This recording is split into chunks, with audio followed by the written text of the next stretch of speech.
বিপত্তারিণী ব্রতকথা। বিদর্ভ দেশে এক রাজা ছিলেন, তার রানী অতিশয় ভক্তিমতী বন্ধু বৎসল। তিনি নিষ্ঠা সহকারে বিপত্তারিণী ব্রত করতেন। এক মুচিনির সঙ্গে তার খুব সখ্য হয়েছিল। মুচিনিকে প্রায় নানা ফলমূল খাদ্যদ্রব্য উপহার দিতেন।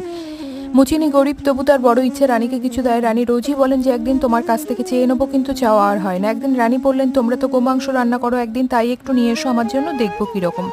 মুচিনি তো আহ্লাদে আটখানা পরম যত্নে গোমাংস রাঁধলো, তারপর কাপড়ে চাপা দিয়ে রাজবাড়িতে নিয়ে এসে রানীর হাতে দিলে। রানী সযত্নে তা তুলে রাখলেন। খাবেন না কখনোই, দেখবেন শুধু।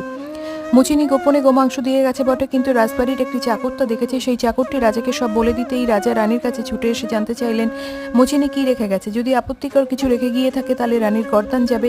রানী পড়লেন বিপদে। তিনি এক মনে ডেকে চললেন মা দুর্গা বিপত্তারিণীকে। মা দুর্গা তার কানে কানে বললেন, দেখো গে, সব ফুল হয়ে আছে।